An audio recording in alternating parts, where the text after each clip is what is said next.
No final da década de 80, surge um discurso neoliberal com duras críticas ao Estado desenvolvimentista e com a propaganda feroz gabando as bondades do mercado.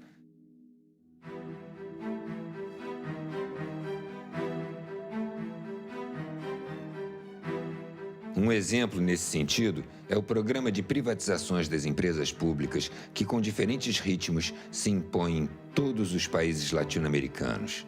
Não se trata de um Estado ausente, mas sim de um outro Estado submetido às exigências do mercado. Milton Santos. O neoliberalismo real é muito diferente do neoliberalismo utópico. E o Estado neoliberal não é um Estado mínimo, é um Estado ativista, é um Estado militante, só que as formas, os padrões de articulação entre Estado, capital e sociedade é que se alteraram. Isso não pode ser lido meramente como um processo de redução do lugar e do papel do Estado, tem que ser entendido como uma redefinição do lugar e do papel do Estado no processo de acumulação do capital e de dominação capitalista.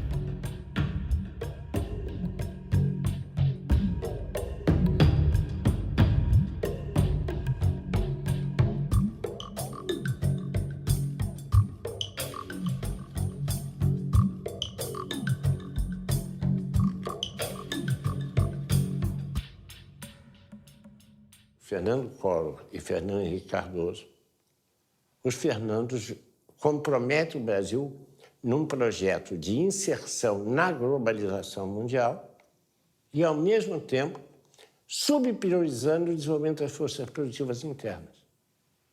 E, para isso, então, você faz o quê? Desmantela a proteção aduaneira, desmantela as instituições públicas ligadas ao processo de desenvolvimento das forças produtivas. É uma coisa impressionante. É absolutamente impressionante o que aconteceu.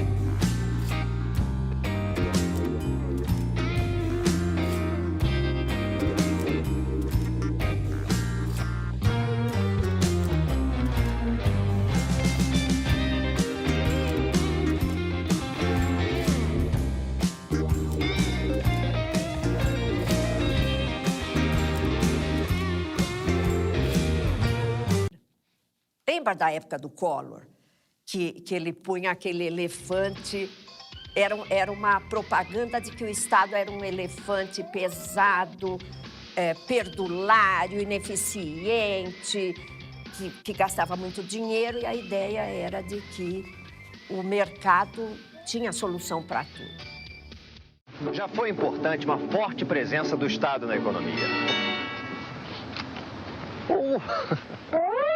Só que o Estado engordou muito em áreas não prioritárias para você, cidadão. Ficou pesado. Com a desestatização, o Estado vai investir pesado em saúde, educação, habitação, saneamento e segurança. Um Estado pesado incomoda muita gente. Incomoda mesmo. Governo do Brasil, a prioridade é o cidadão. Ao longo dos anos 1990, o apoio da mídia às privatizações foi total, repercutindo e massificando o discurso neoliberal. Desestatização, porque o Brasil não pode ficar para trás.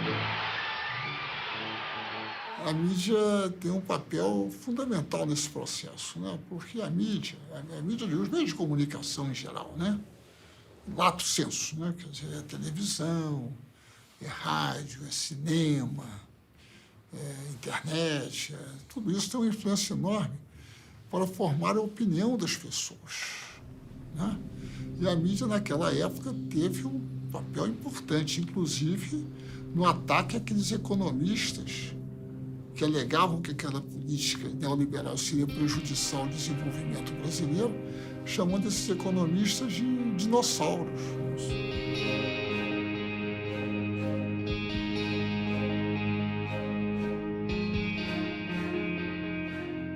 E a mídia se esforçou nesse sentido de uma forma extraordinária, né? Justamente por causa dos seus vínculos com os grandes interesses econômicos.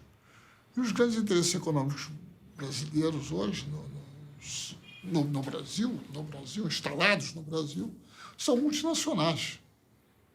E os nacionais, muitas vezes, também estão vinculados a eles.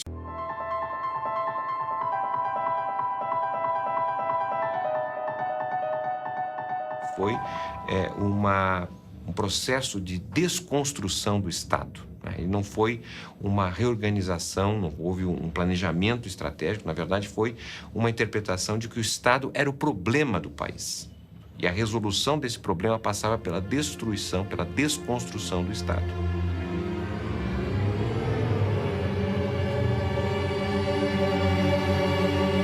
E nesse sentido nós tivemos um processo de privatização que, segundo nossos estudos, foi o segundo maior processo de privatização da década de 90. Ele foi apenas menor quando comparado com a desconstrução do antigo experiência da União Soviética, que foi a desconstrução ali da transição de um regime socialista para um regime de economia de mercado.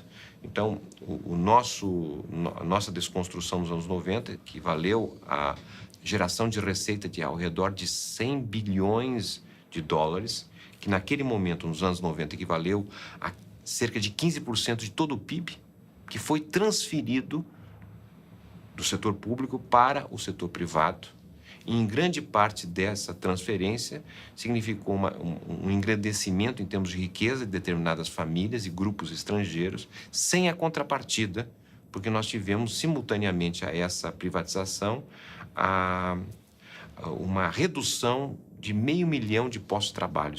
Essa é uma estratégia americana que ela parte do princípio que, num mercado totalmente livre, as empresas americanas, as mega empresas multinacionais americanas, por seu dinamismo tecnológico, pela sua escala, pelo seu poder financeiro, prevalecerão sobre as outras. E o neoliberalismo é isso, é você dizer, olha, o Estado é o grande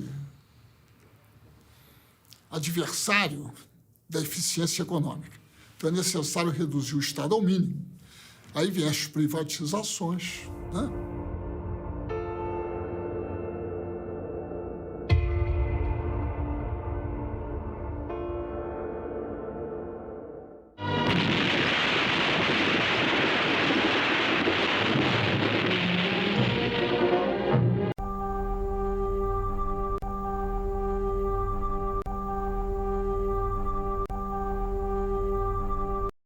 É a grande verdade. Desculpe o termo duro, mas essa é a grande verdade. Elites e classes dirigentes no setor público e no setor privado, que precisam reexaminar a sua conduta, querem manter o povo brasileiro miserável, atrasado, ignorante, doente, pobre, para poder ter um trabalho vil e com isso manter os seus privilégios.